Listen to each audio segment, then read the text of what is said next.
Mr. Duffy. Thank you, Madam Chair. Welcome, Mr. Sloan. You're not denying that Wells Fargo had some problems in the past with regard to bank accounts, are you? No. No. And so since that has been exposed, has Wells Fargo undertaken reforms to fix the problem? We have. Is the problem fixed? It's fixed. It is, okay. I'm surprised because as you come in and talk to the Congress, I'm shocked that you're not in an orange suit and a little jail cell testifying today. It surprises me because we can look back and go, we had problems. I was a customer. When Mr. Stump was here, I lit him up. As a customer, absolutely inappropriate. You have a duty to treat your customers well, not cheat them. But I'm also here not to say Wells Fargo should be dissolved because you made some mistakes. We should give you a chance to mediate, improve, and move forward. And I'm a little bit frustrated looking at the questions you're getting today, where you actually get questions that you can't even answer.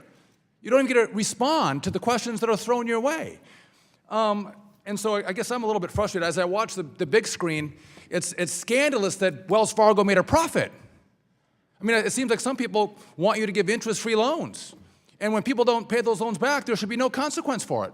Frankly, they want, I think, Wells Fargo not to lend. They want some of our post offices actually to lend.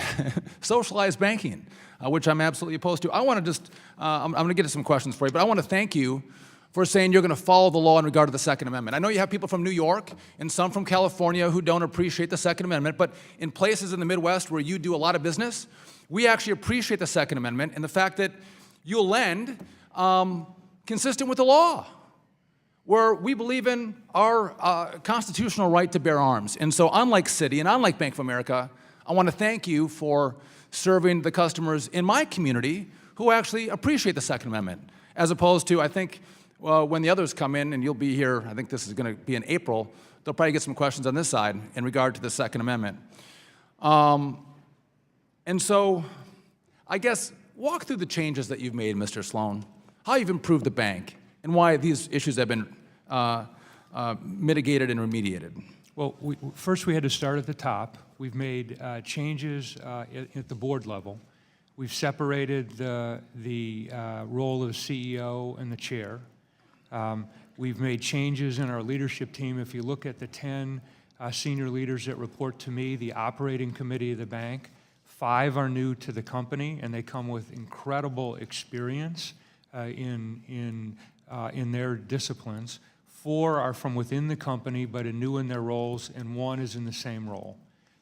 In addition, we've fundamentally reorganized the company to create a better set of check and balances in terms of creating independent enterprise risk and control functions. We've hired thousands of new risk professionals, spent billions of dollars in improving our risk, as well as investing in technology. We've also addressed and reinforced to our team, the 260,000 team members that serve our customers every day. We've said, you're important. How do we measure that? We made sure that everyone received at least a minimum of $15 an hour. When we did that, and then we looked at anyone near that same compensation level, we increased the wages of 86,000 people by over 10%. We made every one of our team members shareholders to make sure that their interests were aligned with our shareholders. And the reason we did that is because when I'm out in our branches, in our call centers, in our offices, talking to our team, I saw a disconnect. We changed that. Right? We changed incentive plans across the company, so no longer would they incent team members to just sell a product. It's about providing the right customer service and advice.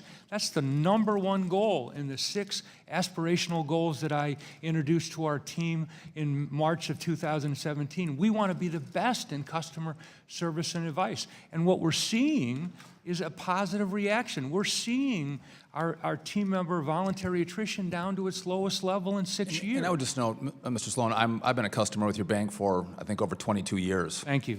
And I would note that I've seen a dramatic improvement with the service that the bank provides. I want to thank you for that. I would just make one other note, as some of my friends... Could you send me the names of your bankers so I could acknowledge how they're improving your service? I like doing that. And one other point I want to make, when you're getting questions about mediation in regard to letting people litigate in court. I want to let you know that's in regard to one thing. This is about the trial bar and the money that goes to the other side of the aisle from the trial bar.